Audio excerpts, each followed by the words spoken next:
সদ্গ্রন্থ পাঠ করছিলাম শ্রী সত্যেন্দ্রনাথ মজুমদারের বিবেকানন্দ চরিত এই পুস্তকের আচার্য বিবেকানন্দ এই অধ্যায় থেকে। আজকে পর্ব 155 পাঠ করব। ইতিমধ্যে সেভিয়ার দম্পতি ও মিস মুলার স্বামীজিকে লইয়া সুইজারল্যান্ড পরিভ্রমণ করিতে যাইবেন সংকল্প করিলেন। তিনি আনন্দের সহিত তাহাদের প্রস্তাবে সম্মত হইলেন। কয়েক মাস কঠোর পরিশ্রমের পর তাহার বিশ্রাম করিবার একান্ত প্রয়োজন অনুভূত হইয়াছিল। জুলাই মাসের শেষ ভাগে শিষ্য ও বন্ধুগণ সমভিব্যাহারে স্বামীজি লন্ডন হইতে যাত্রা করিয়া জেনিভা নগরীতে উপস্থিত হইলেন। তখন জেনিভা নগরীতে একটি শিল্প প্রদর্শনী অনুষ্ঠিত হইয়াছিল। স্বামীজি সুইজারল্যান্ডের শিল্পজাত দ্রব্যসমূহ দর্শন করিয়া সাতিশয় সন্তুষ্ট হইলেন। উৎসাহ ভরে সমস্ত দিবস প্রদর্শিত দ্রব্যসমূহ পর্যবেক্ষণ করিয়া বেড়াইতে লাগিলেন। অবশেষে একটি বেলুন দেখিয়া তিনি বেলুনে উঠিবার জন্য অধীরভাবে আগ্রহ প্রকাশ করিতে লাগিলেন। সূর্যাস্তের পূর্বে বেলুন আকাশে উড়িবে না শুনিয়া স্বামীজি বালকের ন্যায় অধীরভাবে সঙ্গীগণকে প্রশ্ন করিতে লাগিলেন, এখনো কি সময় হয় নাই? মিসেস সেভিয়ার আকাশ ভ্রমণটা নিরাপদ নহে মনে করিয়া আপত্তি প্রকাশ করিতে লাগিলেন। স্বামীজি তাহার কোনো প্রকার আপত্তিতে কর্ণপাত করিলেন না, বরং তাহাকে পর্যন্ত বেলুনে উঠিতে বাধ্য করিলেন। সেদিন আকাশ বেশ পরিষ্কার ছিল।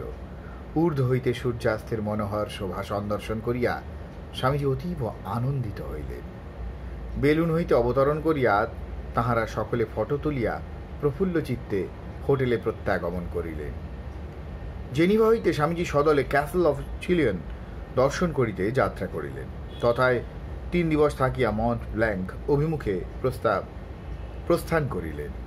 সুইজারল্যান্ডের হ্রদমালা পরিশোভিত মনোরম পার্বত্য প্রদেশে ভ্রমণ করিয়া স্বামীজির পরিব্রাজক জীবনের মধুর স্মৃতিসমূহ মানসপটে জাগিয়া উঠিল। হিমালয়ের শান্তি শীতল ক্রোড়ে আশ্রম রচনা করিয়া অবশিষ্ট জীবন যাপন করিবার একটা প্রবলতম আগ্রহ তাহার বহুদিন হইতেছিল।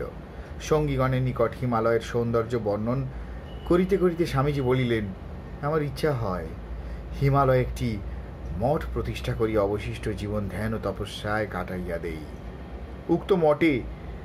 উক্ত মঠে আমার ভারতীয় পাশ্চাত্য শিষ্যগণ অবস্থান করিবে। আমি তাহাদিগকে কর্মীরূপে গঠন করিয়া তুলিব। ভারতীয়রা পাশ্চাত্য দেশে বেদান্ত প্রচার কার্যে ব্রতী হইবে, অপর দল ভারতের উন্নতির জন্য আত্মোৎসর্গ করিবে।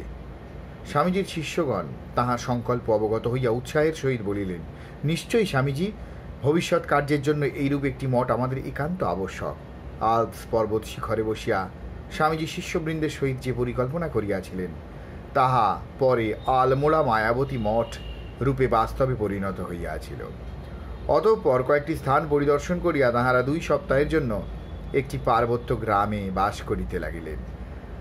চারিদিকে তুষার মণ্ডিত আল্পস পর্বতের শৃঙ্গমালা বেষ্টিত স্তব্ধ গ্রামখানিতে আসিয়া স্বামীজি যেন জগতের কর্ম কোলাহল, স্বীয় প্রচার কার্য, দার্শনিক বিচার ইত্যাদি সম্পূর্ণ বিস্মৃত হইলেন। তাহার সমস্ত চিত্তবৃত্তি অন্তর্মুখ হইয়া উঠিল। স্বামীজির অভিপ্রায় বুঝিয়া কেহই তাহাকে বিরক্ত করিতেন না। তিনি নীরবে অধিকাংশ সময় ধ্যানমগ্ন হইয়া থাকিতেন।